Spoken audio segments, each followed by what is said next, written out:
Cinema के कामयाबी के जश्न का जोरदार तालियों से स्वागत करें भोजपुरी माटी के लाल मनोज तिवारी जी के।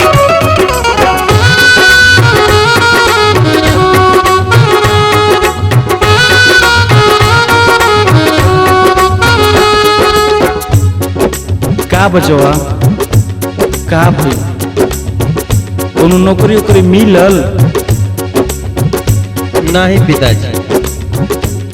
हर दौड़त धूपत चप्पल जूता फाट गईले बाबूजी, दौड़त धूपत चप्पल जूता, दौड़त धूपत चप्पल जूता फाट गईले बाबूजी, दौड़त धूपत चप्पल जूता फाट गईले बाबूजी। नौकरिया नहीं मिलले, अरे नौकरिया नहीं मिलल हो।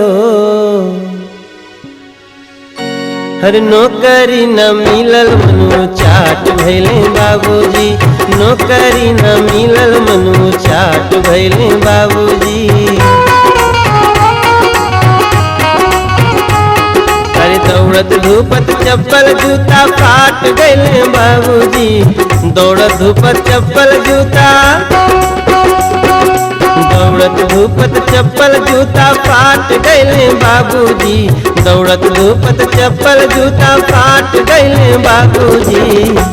हर नौकरिया नहीं मिलले, अरे नौकरिया नहीं मिलल हो। हर नौकरी न मिलल मनु चाट भैले बाबूजी, नौकरी न मिलल मनु चाट भैले बाबूजी।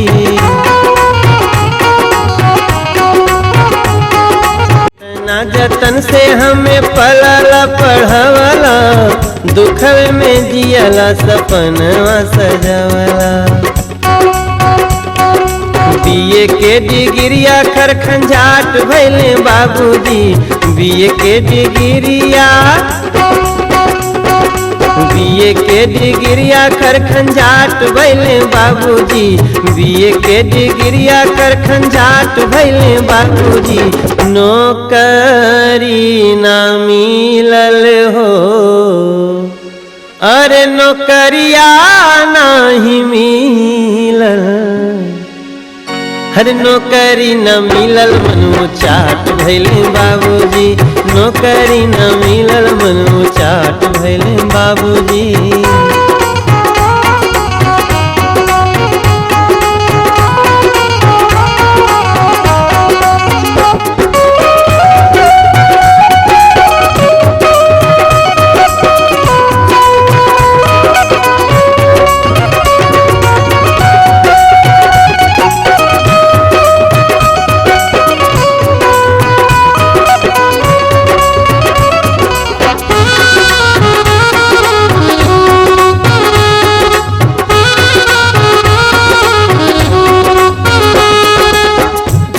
खोजत फिरत नौकरी और आई गईले पैसा,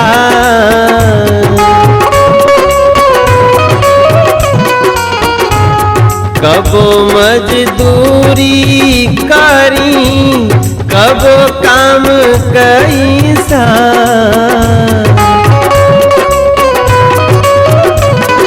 खोजत फिरत नौकरी और आई गईले पैसा, कबो मजदूरी करी कबो काम कैसा। जिंदगी हमार टूटही खाट भैले बाबूजी, जिंदगी हमार हो, जिंदगी हमार टूटही खाट भैले बाबूजी। नौकरिया नहीं मिलले, अरे नौकरिया नहीं मिलल हो। हर नौकरी न मिलल मनु चाट भैले बाबूजी, नौकरी न मिलल मनु। जोरदार तालियां superstar member of parliament Shri Manoj Tiwari ji के लिए। IBFA एकरा के हमनी के भोजपुरी में IFA अवार्ड कहल जाला। 5वां अवार्ड बाटे। एकरा में सिंगापुर में जे आइल बा यहाँ सबके हम मनोज तिवारी प्रणाम करतनी। आप सब लोग के स्वागत करतनी। सिंगापुर में भारतीय उच्चायुक्त जावेद भाई समय निकाल के आइल बानी, आपके बहुत बहुत स्वागत। संजय जायसवाल जी, आप लोग ही तो जानते नहीं जा कि ये मेंबर ऑफ पार्लियामेंट हैं, लेकिन एक संसद में ये हम सब सांसदों के ये नेता हैं, लेकिन फिर भी ये सारा काम छोड़ के सिंगापुर आइल वाला एक खातिर इनकर जोरदार ताली से स्वागत होके के चाहिए। इससे ज़्यादा हम कुछ कहल नहीं की चाहत। जो उपस्थिति बाटे यहाँ ऊपर से लेके सामने चेयर पे बैठल, पीछे, बीच में, बाएं, दाहिने, सब कोई न कोई बहुत अपने दुनिया में अपने हिसाब से अपन स्थान बना के यहाँ आइल बाटे। दूसर फिल्म इंडस्ट्री से भी लोग आइल बाटे, ऋतुपर्णा जी, जरीन, आप लोग भी जी आइली जा, आप लोग के बहुत बहुत धन्यवाद। सनी देओल जी भी आवते बड़ा। एक बात आपको विनय जी हम बताएं जी, वास्तव में भोजपुरी लगभग 24 करोड़ लोगन के द्वारा बोलल जाए वाली भाषा बा। वास्तविकता ये बाटे कि जब जब हमनी के कहीं प्रोग्राम में जाली जा तो लगेला कि प्रोग्राम बाटे, फॉर्मेलिटी बाटे, लोग बैठल बा, लाइट बुताई तो हमनी के आइल जाई।